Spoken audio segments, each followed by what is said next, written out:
ಮಹಾಮಂತ್ರಿಗಳೇ, ಮಹಾರಾಜರೇ, ನಮ್ಮ ಪ್ರಕಾರ ನಿಮ್ಮ ಕೈಯಲ್ಲಿರುವ ಆ ವಜ್ರ ಪಂಡಿತ ರಾಮಕೃಷ್ಣರ ಕೈಯಲ್ಲಿ ಹೆಚ್ಚು ಶೋಭಿಸುವುದು.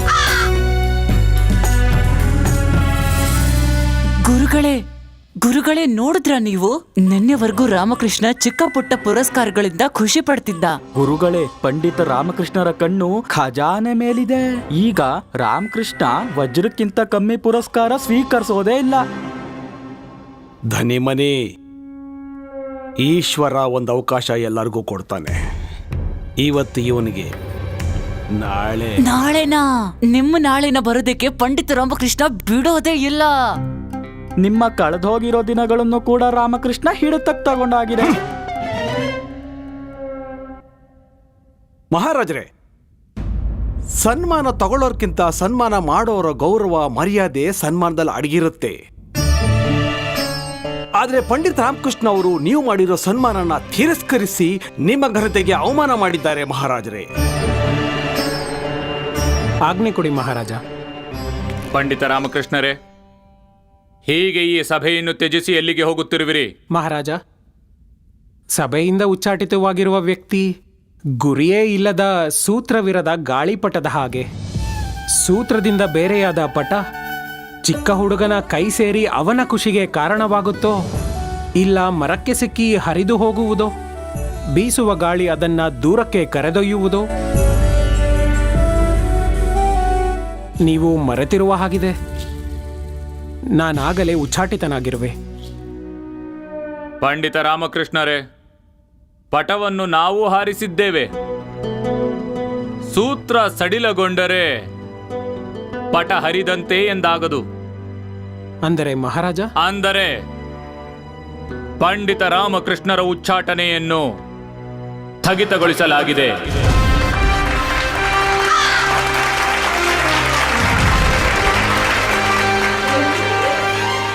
ಪಂಡಿತ ರಾಮಕೃಷ್ಣರೇ, ನೀವು ಸಮಸ್ಯೆ ಪರಿಹರಿಸಿದಿರಿ. ಈಗ ಈ ವಜ್ರ ನಿಮ್ಮದು. ಈಗ ಈ ವಜ್ರವನ್ನು ಹಿಂದಿರುಗಿಸುತ್ತಿರುವುದೇಕೆ? ಮಹಾರಾಜ,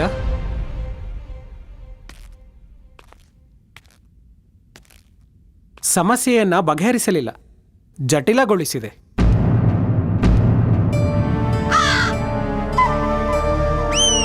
ರಾಮೇಶ್ವರರಾಯರು ಬರೆದಿರುವ ಈ ಪತ್ರದಲ್ಲಿ ಒಂದು ಗುಪ್ತ ಸಾಂಕೇತಿಕ ಸಂದೇಶ ಅಡಗಿದೆ.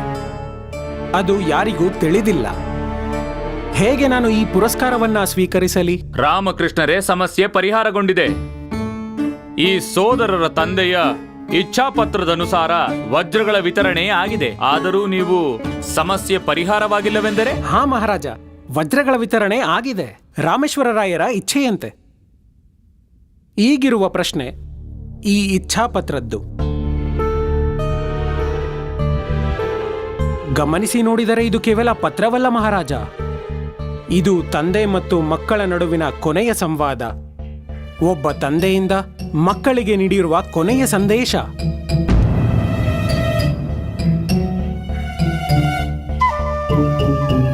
ಅದ್ಭುತ ಪಂಡಿತ ರಾಮಕೃಷ್ಣರೇ, ಅದ್ಭುತ. ಮಹಾರಾಜ, ಇಲ್ಲಿ ಒಂದು ಸಮಸ್ಯೆ ಇದೆ. ಯಾವ ತಂದೆಯಾದರೂ ಹೀಗೆ ಮಾಡುವರೆ? ಅವರ ಮರಣಕ್ಕೂ ಮೊದಲು ಕ್ಲಿಷ್ಟಕರವಾದ ಇಚ್ಛಾಪತ್ರವನ್ನ ಬರೆಸುವರೆ? ನನಗನಿಸುವುದಿಲ್ಲ. ಆದರೂ ರಾಮೇಶ್ವರರಾಯರು ಹೀಗೆ ಮಾಡಿಸಿದ್ದಾರೆ. ಏಕೆ? ಹೌದು ಮಹಾರಾಜರೇ, ಆ ಕಡೆಗೆ ದರ್ಬಾರ್ನಲ್ಲಿ ಯಾರ ಗಮನನೂ ಹೋಗ್ಲಿಲ್ಲ. ಅಷ್ಟೇ ಏಕೆ, ಈ 3 ಜನರ ಗಮನನೂ ಹೋಗ್ಲಿಲ್ಲ. ಸ್ವರ್ಗೀಯ ಶ್ರೀ ರಾಮೇಶ್ವರರಾಯರಿಗೆ ಬಹುಶಃ ತಿಳಿದಿರಲಿಲ್ಲ ವಿಜಯನಗರ ಸಾಮ್ರಾಜ್ಯದ ವಿಶೇಷ ಸಲಹಾಗಾರರು ಪಂಡಿತ ರಾಮಕೃಷ್ಣರು ಎಂದು. ಅವರಿಗೆ ಒಂದೇ ಕಾರ್ಯ ಬರುವುದು, ಅಸಂಭವವನ್ನು ಸಂಭವಗೊಳಿಸುವುದು. ಮಹಾರಾಜರೇ, ಸ್ವರ್ಗಸ್ಥ ರಾಮೇಶ್ವರರಾಯರ ಪ್ರಕಾರ ಅವರ ಕೊನೆಯ ಆಸೆಯೂ ಇದರಲ್ಲೇ ಅಡಗಿತ್ತು. ಪಂಡಿತ ರಾಮಕೃಷ್ಣ ಅವರೇ, ರಾಮೇಶ್ವರರಾಯರ ಅಂತಿಮ ಇಚ್ಛೆಯನ್ನ ಬಿಡಿ, ನಿಮ್ಮ ಇಚ್ಛೆಯನ್ನು ಹೇಳಿ. ತುಂಬಾ ಹೊತ್ತಿನಿಂದ ಹೇಳಿದ್ದನ್ನೇ ಹೇಳಿ ಹೇಳಿ ಹೇಳಿ ಸಭೆಯ ಸಮಯವನ್ನ ಹಾಳು ಮಾಡ್ತಾ ಇದ್ದೀರಾ. ಅರ್ಥಪೂರ್ಣವಾದ್ದನ್ನು ಹೇಳುವರೆಂದು ನನಗೆ ಅನ್ನಿಸ್ತಾ ಇಲ್ಲ.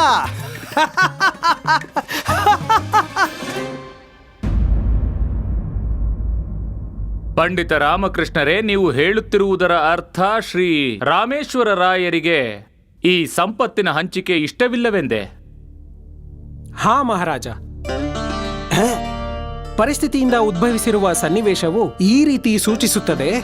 ಈ ಸಂಪತ್ತನ್ನು ಪಾಲು ಮಾಡಲು ಬಯಸಿರಲಿಲ್ಲ. ಆದ್ರೆ ಯಾಕೆ? ಅವರ ಅನುಭವ ಹೇಳುತ್ತದೆ, ಸಂಪತ್ತಿನ ಹಂಚಿಕೆಯೊಂದಿಗೆ ಪರಿವಾರದ ಹಂಚಿಕೆಯೂ ಆಗುತ್ತದೆ. ಮರಣದ ಅಂಚಿನಲ್ಲಿರುವ ವ್ಯಕ್ತಿಗೆ ಇದಕ್ಕಿಂತ ದೊಡ್ಡ ಇಚ್ಛೆ ಏನಿರುತ್ತದೆ? ಅವನ ಪರಿವಾರವನ್ನು ಇಷ್ಟು ಪ್ರೀತಿಯಿಂದ ಬೆಳೆಸಿದ್ದಾನೆ, ಸಾಕಿದ್ದಾನೆ. ಅವರ ಮರಣದ ನಂತರವೂ ಜೊತೆಯಾಗಿರಲಿ, ದೂರ ಆಗದಿರಲಿ.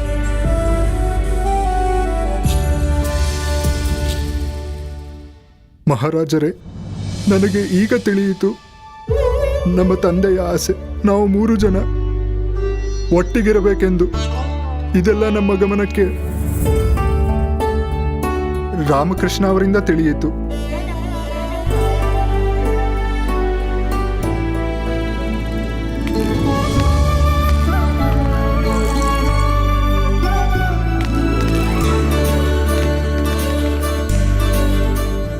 ಈ ಸಭೆಯಲ್ಲಿ ನಮ್ಮ ತಂದೆಯವರ ಮೇಲೆ ಪ್ರಮಾಣ ಮಾಡುತ್ತೇವೆ, ನಾವು ಎಂದಿಗೂ ಬೇರೆ ಆಗುವುದಿಲ್ಲ. ಮತ್ತೀ ಆಸ್ತಿ ನಮ್ಮ ಕುಟುಂಬದ್ದು.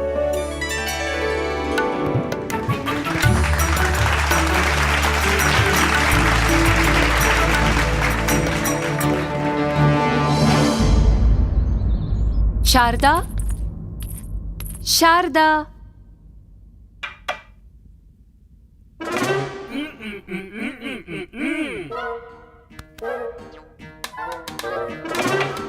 ಎತ್ಕೊಳ್ಳಿ ಎತ್ಕೊಳ್ಳಿ. ನಿಮ್ಮಿಬ್ರಲ್ಲಿ ಯಾರನ್ನ ಮೊದ್ಲು ಪ್ರಶ್ನೆ ಮಾಡಿದ್ದು ಯಾರು ಅಂತ ಅವ್ರ ಮೊದ್ಲು ಕೈ ಎತ್ತಿ. ನಾನ್ ಮೊದ್ಲು ಅವ್ರಿಗೆ ಉತ್ತರ ಕೊಡ್ತೀನಿ.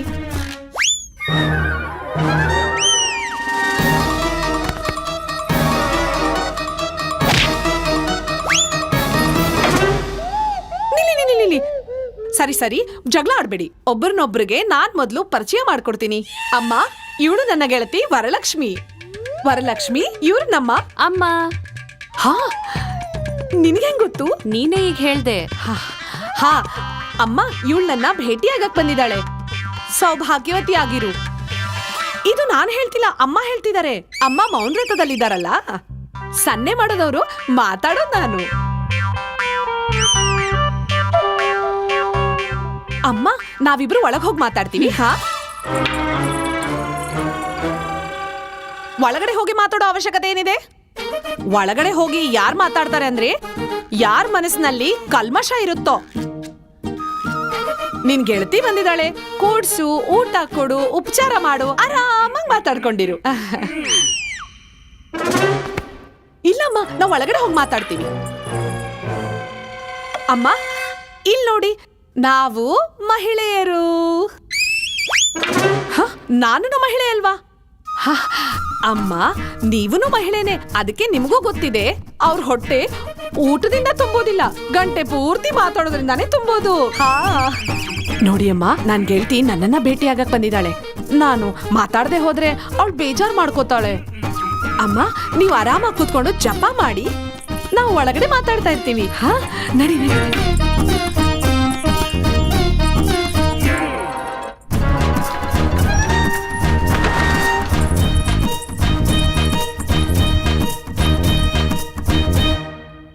ಈಗ ಹೇಳು, ಅಂತದೇನ್ ಮಾತು ಹಠಾತ್ತಾಗಿ ಇಲ್ಲಿಗೆ ಬಂದ್ಬಿಟ್ಟಿದ್ಯಾ? ಮತ್ತೆ ನನ್ನ ಹತ್ರ ಮಾತಾಡ್ಲೇಬೇಕು ಅಂತ ಇದ್ಯಾ? ವಿಷಯ ಮುಖ್ಯವಾದದ್ದು ಅಂತಾನೆ ಹೇಳೋದಕ್ ಬೇಗ ಬಂದೆ. ಯಾಕೆ ಬರಲ್ಲ? ನಾನ್ ನಿನ್ ಒಳ್ಳೆ ಸ್ನೇಹಿತೆ ಅಲ್ವಾ? ನಿಂಗ್ ಗೊತ್ತಾ, ಇವತ್ ಬೆಳಗ್ಗೆನೆ ಗೊತ್ತಾಯ್ತು ನಾನು ಗರ್ಭವತಿ ಅಂತ. ಇದನ್ ಮೊದ್ಲು ನಾನ್ ನಿನಗೆ ಹೇಳಿದ್ದು. ಹೌದಾ? ಹಾಗಂದ್ರೆ ನನ್ ಗೆಳತಿ ಅಮ್ಮ ಆಗ್ತಾ ಇದ್ದಾಳೆ. ಪ್ರತಿಯೊಬ್ಬ ಮಹಿಳೆಗೂ ಇದ್ರ ಆಸೆ ಇರುತ್ತೆ. ಶುಭಾಶಯ. ಮೊದಲನೇ ಬಾರಿ ಅಲ್ವಾ? ನನ್ನ ಮನಸ್ಸಿಗೆ ಏನನ್ಸುತ್ತೆ ಅಂದ್ರೆ, ಇದಕ್ಕಿಂತ ಒಳ್ಳೆ ವಿಷಯ ಇಲ್ವೇ ಇಲ್ಲ ಅಂತ. ಒಂದ್ ಹೆಣ್ಣಿಗೆ ಎಲ್ಲದಕ್ಕಿಂತ ಖುಷಿಯಾದ ವಿಷಯ ಅಂದ್ರೆ ತಾಯಿ ಆಗೋದು. ಅವ್ರಿಗೆ ಗೊತ್ತಿಲ್ಲ ಅನ್ಸುತ್ತೆ, ಹೊರಗಡೆ ಹೋಗಿದಾರಲ್ವಾ? ನನಗ್ ತಿಳಿದಿದೆ ಅಂದಮೇಲೆ ಅವ್ರಿಗೆ ತಿಳಿಯೋದ್ರಲ್ಲಿ ಸಮಯನೇ ಹಿಡಿಯೋದಿಲ್ಲ. ಒಳ್ಳೆ ವಿಷಯ ಹೇಳ್ಬೇಕು ಅಂದ್ರೆ ಒಳ್ಳೆ ಸಮಯ ಬರ್ಬೇಕು. ಅದಕ್ಕಾಗಿ ನಾವು ಕಾಯ್ಬೇಕಾಗತ್ತೆ. ಈ ವಿಷಯ ಹೇಳಿದ್ಮೇಲೆ ಅವ್ರಿಗೆ ತುಂಬಾ ಖುಷಿ ಆಗುತ್ತೆ. ಒಳ್ಳೇದಾಯ್ತು, ಅಮ್ಮಂಗಿನ್ನೂ ವಿಷಯ ಗೊತ್ತಿಲ್ಲ. ಅವ್ರಿಗೇನಾದ್ರೂ ಗೊತ್ತಾದ್ರೆ ಜ್ಯೋತಿಷ್ಯರನ್ನ ಕರ್ಸಿ ಮುಹೂರ್ತ ನೋಡಿ ರಾಹು ಕೇತು ದಶ ದಿಶ ಎಲ್ಲ ನೋಡ್ಬಿಡ್ತಾ ಇದ್ರು. ನೋಡು ಶಾರದಾ, ಎಷ್ಟು ಆಶ್ಚರ್ಯಕರ ಅಲ್ವಾ? ಇದು ಖುಷಿಯ ಸಂದರ್ಭ. ಖುಷಿಯ ಸಂದರ್ಭ ಅಂದ್ರೆ ಎಲ್ರೂ ಸಿಹಿಯನ್ನೇ ಹಂಚ್ತಾರೆ, ತಿಂತಾರೆ. ಆದ್ರೆ ಯಾಕೋ ಹುಳಿ ತಿನ್ಬೇಕು ಅನ್ಸುತ್ತೆ. ನಾನು ಹುಣಸೆಕಾಯಿ ಮಾವಿನಕಾಯಿ ತರ್ಸಿದೀನಿ, ಬೇಕಾದ್ರೆ ನೀನು ನಮ್ ಜೊತೆ ತಿನ್ಬಹುದು. ಇಲ್ಲ ಗೆಳತಿ, ಈ ಸಮಯದಲ್ಲಿ ಏನ್ ತಿಂದ್ರೆ ಖುಷಿ ಸಿಗುತ್ತೋ ಅದನ್ ಮಾತ್ರ ತಿನ್ಬೇಕು. ಒಂದ್ ಮಾತ್ ನೆನ್ಪಿಟ್ಕೋ, ಈ ವಿಷಯ ಯಾರಿಗೂ ಗೊತ್ತಾಗ್ಬಾರ್ದು, ಸರಿನಾ? ಇಲ್ಲ ಇಲ್ಲ, ಯಾರಿಗೂ ಗೊತ್ತಾಗೋದಿಲ್ಲ. ಗೊತ್ತಾದ್ಮೇಲೆ ಯಾರು ನೆಲದ ಮೇಲೆ ನಿಲ್ಲಲ್ಲ.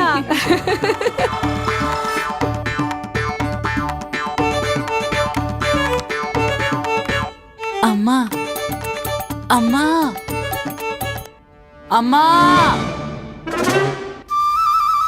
ವಿಜಯನಗರದಲ್ಲಿ ಏನಾದ್ರೂ ನೃತ್ಯದ ಸ್ಪರ್ಧೆ ಇದೆಯಾ?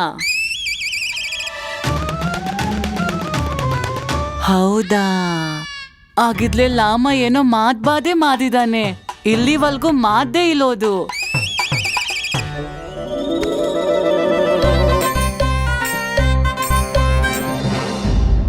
ಅದ್ಭುತ ಪಂಡಿತ ರಾಮಕೃಷ್ಣರೇ, ಇಂದು ನೀವು ನಿಮ್ಮ ಬುದ್ಧಿವಂತಿಕೆಯನ್ನು ಬಳಸಿ ಕೇವಲ ಒಂದು ಜಟಿಲ ಸಮಸ್ಯೆಯನ್ನಷ್ಟೇ ಅಲ್ಲ, ಒಬ್ಬ ತಂದೆಯ ಮನದಾಸೆಯನ್ನು ಎಲ್ಲರ ಎದುರು ತಂದು ಒಂದು ಪರಿವಾರವನ್ನು ಒಡೆಯುವುದರಿಂದ ಕಾಪಾಡಿದ್ದೀರಾ.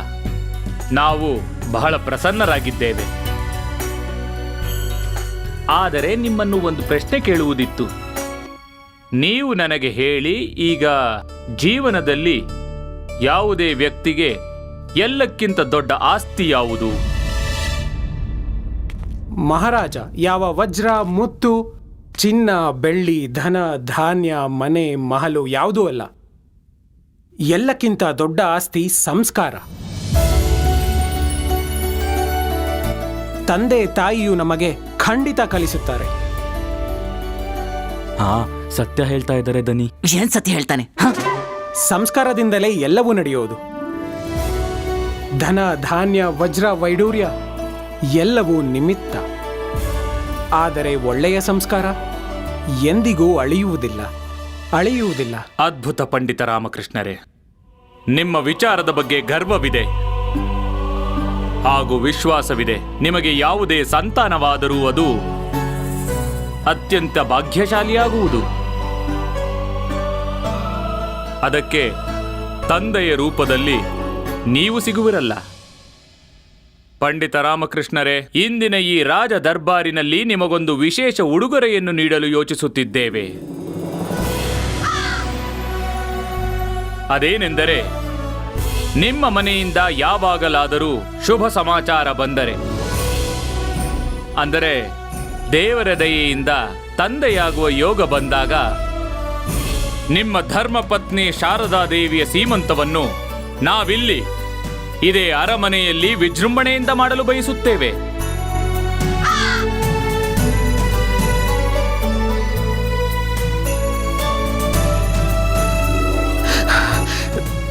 ಧನ್ಯವಾದ ಮಹಾರಾಜ, ಕೋಟಿ ಕೋಟಿ ಧನ್ಯವಾದ.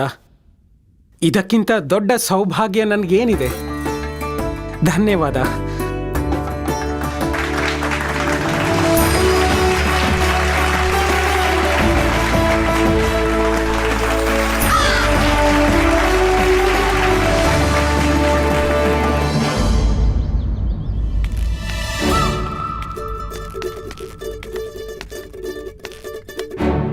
ಓ ಅಮ್ಮನವರೇ, ಹೀಗೆ ದಂಡವನ್ನ ಹಿಡಿದುಕೊಂಡು ಯೋಧನಂತೆ ಏಕೆ ನಿಂತಿದ್ದೀರಿ? ವಿಜಯನಗರದಲ್ಲಿ ಯಾವ ಯುದ್ಧವೂ ಇಲ್ಲ. ನೀವು ಹೋಗಿ ಪಾಲ್ಗೊಳ್ಳಲು ಪಕ್ಕದ ರಾಜ್ಯದ ರಾಜನು ನಿಮ್ಮ ಸಹಾಯ ಕೇಳಲಿಲ್ಲ. ಯಾಕೆ ಹೀಗೆ ನಿಂತಿದ್ದೀರಿ? ಏನಾಯ್ತು ಗುಂಡ? ಅಲೆ ಲಾಮ, ಅಮ್ಮಂಗೇನೋ ಆಗ್ಬಿಟ್ಟಿದೆ. ಅವಲಸ್ತು ಅವಳೆ ನಗ್ತಾ ಇದ್ದಾಳೆ, ಅವಳವಳೆ ನೆಗೆತಿದ್ದಾಳೆ, ಅವಳವಳೆ ಕುಣಿತಿದ್ದಾಳೆ.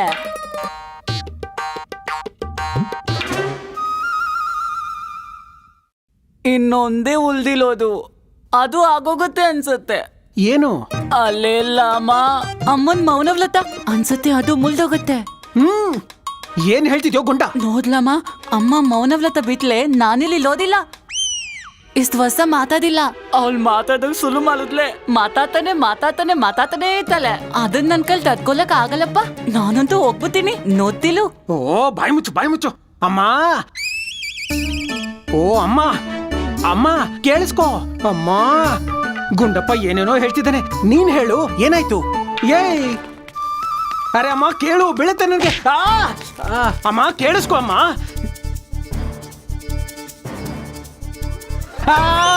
ಅಮ್ಮ ಅಮ್ಮ ಮಹಾತಾಯಿ, ಏನಾಯ್ತು ಹೇಳಿ. ಏನ್ ಹೇಳ್ತಿದ್ದೀರಾ? ಏನು ಅರ್ಥ ಆಗ್ತಿಲ್ಲ. ಶಾರದಾ ಎಲ್ಲಿದ್ದಾಳೆ? ಹೌದಾ, ನಿನ್ಗೆ ಹುಚ್ಚಿಡ್ತಿದೆ? ನನ್ಗೆ ಹುಚ್ಚಿಡ್ತಿದ್ಯಾ? ನನ್ಗಿಷ್ಟವಾದದ್ದು ನನ್ಗೆ ಎರಡೇ ಇಷ್ಟವಾಗಿರೋದು ಅಮ್ಮ. ಒಂದು ಊಟ, ಇನ್ನೊಂದು ನಿದ್ದೆ.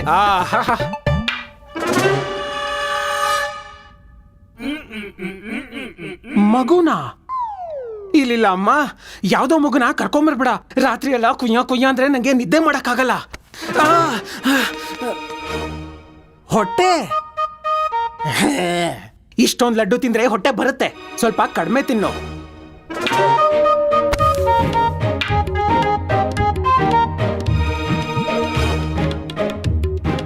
ಶಾರದಾನ್ ಹೊಟ್ಟೆ.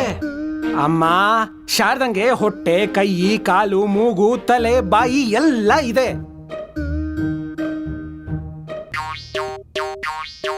ಶಾರದಾನ್ ಹೊಟ್ಟೆಯಲ್ಲಿ ಏನ್ ಹೇಳ್ತಿದ್ದೀರಾ?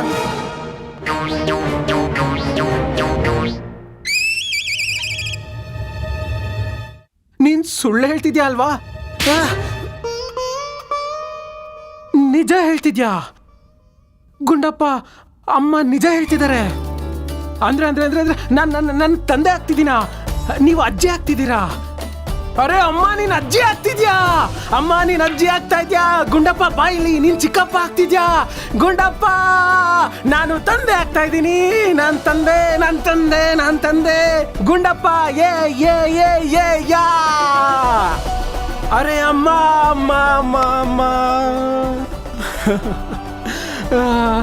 ಅಮ್ಮ, ನನಗನ್ನಿಸ್ತಾ ಇದೆ ಈ ವಿಷಯವನ್ನ ಸನ್ನೆಯಲ್ಲದೆ ಮಾತ್ನಲ್ಲಾಗಿದ್ರೆ ಚೆನ್ನಾಗಿರ್ತಿತ್ತಲ್ವಾ? ನನಗೆ ಶಾರದಾ ಮೇಲೆ ಸಿಟ್ಟಿದೆ. ಈ ಮಾತನ್ನ ನನ್ಗೆ ಹೇಳ್ಬೇಕಿತ್ತಲ್ವಾ? ನಿನ್ಗೆ ಹೇಳಿದಾಳೆ. ಸಾಲ್ದ ಅಮ್ಮಂಗೇನು ಹೇಳಿಲ್ಲ. ಅಮ್ಮನೇ ಕದ್ದು ಕೇಳಿಸ್ಕೊಂಡಿದ್ದು. ಸಾಲ್ದ ಮಾತಾಡ್ತಿದ್ಲಲ್ಲ ಅವಾಗ. ಓ, ಸರಿ ಅಮ್ಮ, ನಾನಿನ್ ಹೊರಡ್ತೀನಿ. ನಮಸ್ತೆ. ಕ್ಷಮಿಸಿ ಶಾರದಾನ ಗೆಳತಿಯವರೇ, ನಿಮ್ಮ ಹತ್ರ ಒಂದು ವಿಷಯ ಕೇಳಬೇಕಿತ್ತು. ಕೇಳಿ. ಅದು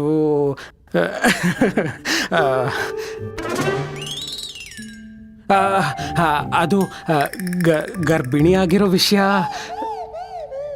ನಿಜನಾ? ಹೌದು. ಆದ್ರೆ ನಿಮಗೆ ಗೊತ್ತಾಯ್ತು? ಈ ವಿಷಯನ ಯಾರಾದ್ರೂ ಬಾಯ್ಬಿಟ್ಟು ಹೇಳ್ತಾರಾ? ಮುಖ ನೋಡಿನೇ ಗೊತ್ತಾಗೋದು. ಛೀ, ಅಮ್ಮ.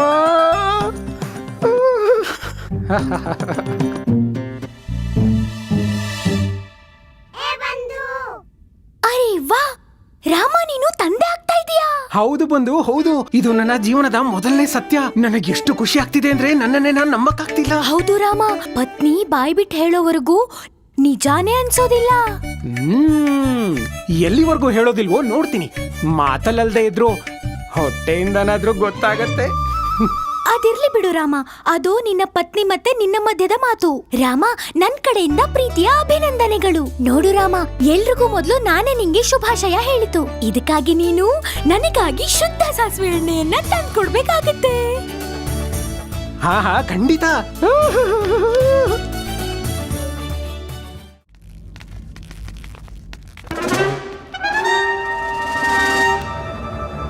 ಇಲ್ಲ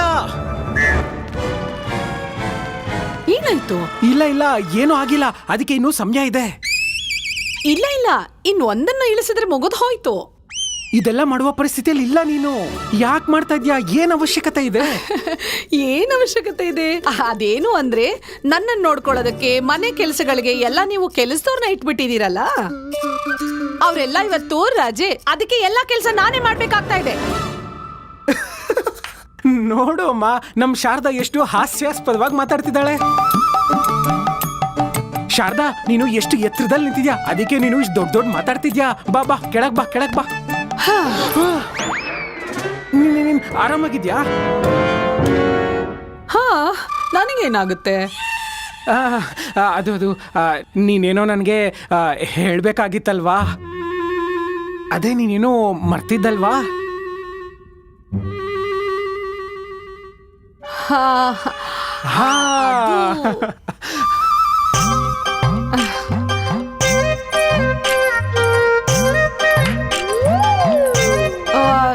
ನಿನ್ನೆ ನಿಮ್ಮ ಹೊಟ್ಟೆ ಕೆಟ್ಟಿತ್ತು, ನೀವು ಅದಕ್ಕೋಸ್ಕರ ಶೌಚಾಲಯಕ್ಕೆ ಅಲ್ಲಿಂದ ಇಲ್ಲಿ ಓಡಾಡ್ತಾ ಇದ್ರಿ.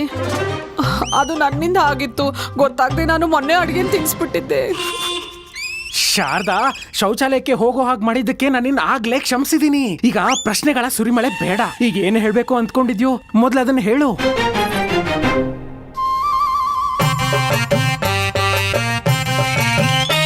ಹಾ, ಆದ್ರೆ ನನ್ಗೆ ನಾಚಿಕೆ ಆಗ್ತಾ ಇದೆ.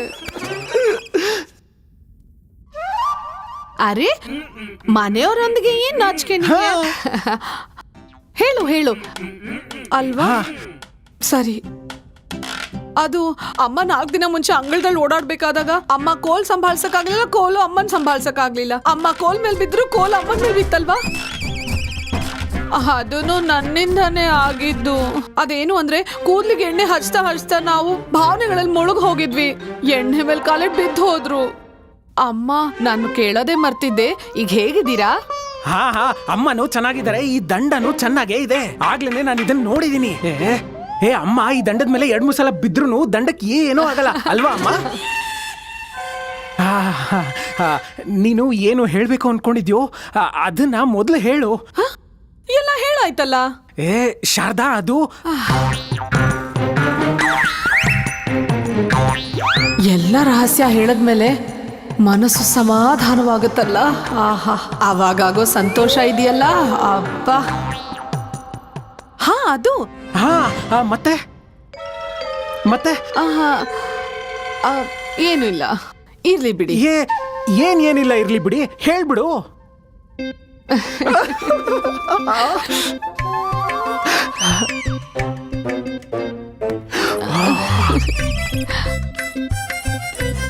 ನೀವು ಪ್ರತಿದಿನ ಹೀಗೆ ಮಾಡ್ತಾ ಇರಿ.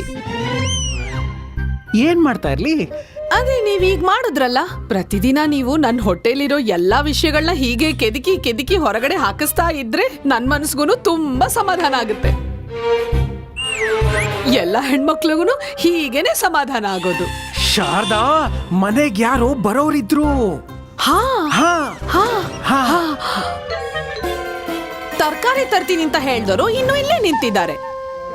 ಮೊದ್ಲು ಹೋಗಿ ತರಕಾರಿ ತಗೊಂಡ್ ಬನ್ನಿ, ಇಲ್ಲ ಅಂದ್ರೆ ಇವತ್ತು ಮನೆಯಲ್ಲಿ ಅಡುಗೆನೆ ಮಾಡಲ್ಲ. ನಾನು ಚೀಲ ತಗೊಂಡ್ ಬರ್ತೇನೆ.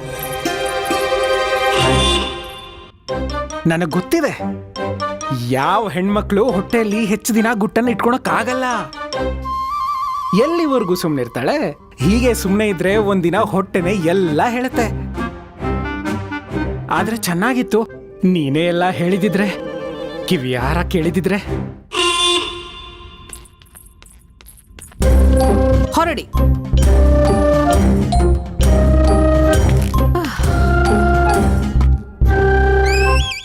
ಕಿವಿಲೇನಾದ್ರೂ ಇದೆಯಾ?